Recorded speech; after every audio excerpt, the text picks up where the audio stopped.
Hi friends, இன்றைக்கி முட்டாள் வேலைக்காரன் அப்படிங்கிற குழந்தைகளுக்கான ஒரு குழந்தைகள் மட்டும் இல்லை, பெரியவங்களும் ரசிக்கிற மாதிரி ஒரு குட்டி ஸ்டோரி ஒன்று கொண்டு வந்திருக்கேன். பார்த்துட்டு சொல்லுங்கள் எப்படி இருக்குன்னு.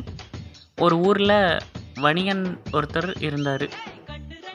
அவர் பெரிய பணக்காரனாக இருந்தார். ஆனால் அவர் சரியான கஞ்சன். அப்படிங்கிறதுனால அவர் ஒரு முட்டாளான ஒருத்தரை வேலைக்கு வச்சுருந்தார். முட்டாள் வேலைக்காரன்னு சொல்லலாம். அவங்கள வேலைக்கு வச்சுருந்தார். ஒரு நாள் அந்த வேலைக்காரனை கூப்பிட்டு, நம்ம வண்டி எடுத்துகிட்டு பனங்காட்டுக்கு போ, அங்கே நிறைய பேர் பனைமரங்களை வெட்டி வண்டியில் ஏற்றிட்டு இருப்பாங்க, அவங்க கூட சேர்ந்து அவங்கள மாதிரியே நீயும் மரத்தை வெட்டி கொண்டு வா அப்படின்னு அவர் அனுப்பிச்சார். அப்படியே அவர் வண்டியை ஓட்டிகிட்டு போனார். அங்கே சிலர் மரங்களை வெட்டிகிட்டு இருந்தாங்க, சிலர் அதை மரத்தை வண்டியில் தூக்கி போட்டுருந்தாங்க. இதை பார்த்துட்டு இருந்த அந்த வேலைக்காரன் பயங்கரமாக சிரித்தார். அவரால் சிரிப்பே அடக்க முடியல. என்ன இவங்க எல்லாம் முட்டாளாக இருக்காங்க, மரம் வெட்டும் போதே அதுக்கு கீழே வண்டியை வச்சா மரம் அதில் விழுந்துடும், அப்புறம் அப்படியே எடுத்துகிட்டு போக வேண்டியதானே, எதுக்கு தேவையில்லாத இவங்க 2 வேலை செஞ்சிட்ருக்காங்க. சரி, நம்ம திட்டத்தை இவர்கள் கண்ணு முன்னாடியே செஞ்சு காட்டி நம்ம எத்தகைய அறிவாளி அப்படிங்கிறத புரிய வைக்கலாம் அப்படின்ட்டு அவர் வெட்ட வேண்டிய பெரிய மரத்தை தேர்ந்தெடுத்தார். கோடாரியால் அந்த பனைமரத்தை அடிப்பகுதி வெட்டிட்டு பாதியெல்லாம் வெட்டிட்டார். வெட்டினதுக்கப்புறம் அந்த மரம் விழக்கூடிய இடத்துக்கு நேராக மாட்டு வண்டி கொண்டு போய் நிறுத்தினார். மரம் வெட்டி கொண்டிருந்த மற்றவர்கள் பார்த்தாங்க. ஏன் இவன் இப்படி பண்ணுறான், பைத்தியகரத்தனமான வேலை செய்கிறான் என்று நினைத்தார்கள். சிறிது நேரத்தில் அந்த மரம் சடசடவென சத்தத்துடன் வண்டியின் மீது வேகமாக விழுந்தது. அவ்வளவுதான். வண்டி தூள் தூளானது. கால் உடைந்து குத்துயிரும் கொலையுயிருமாக மாடுகள் துடித்து கொண்டிருந்தது.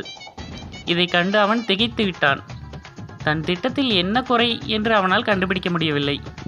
என் திட்டம் நல்ல திட்டம்தான், வண்டிக்குத்தான் வலிமை இல்லாமல் போய்விட்டது என்ற முடிவுடன் வீடு திரும்பினான். நடந்ததை அறிந்த வணிகன், முட்டாளாக இருக்கிறாயே, இப்படி செய்யலாமா என்று வேலைக்காரனை திட்டினான்.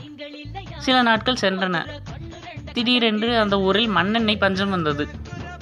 தன்னிடம் இருக்கும் 25 பீப்பாய் எண்ணெய்களை பதுக்கி வைத்தால் நிறைய லாபம் கிடைக்கும் என்று நினைத்தான் அந்த வணிகன்.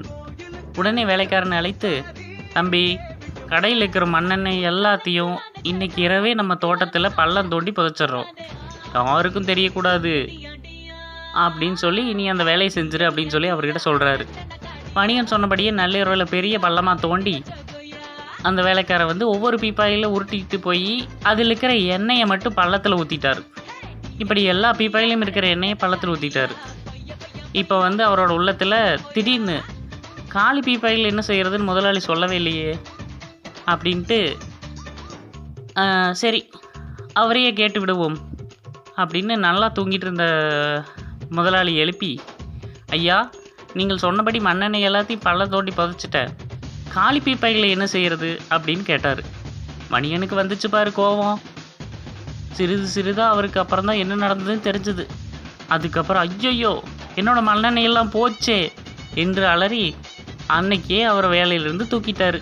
பார்த்தீங்களா, பணத்தை மிச்சம் பண்ணணுங்கிறக்காக பாவம் அவரோட நிறையா லாஸ் ஆகிடுச்சு. இதனால தான் சொல்கிறது, எப்பவுமே புத்திசாலிகளை கூட வச்சுட்டா நம்மளும் புத்திசாலித்தனமாக இருக்கலாம்.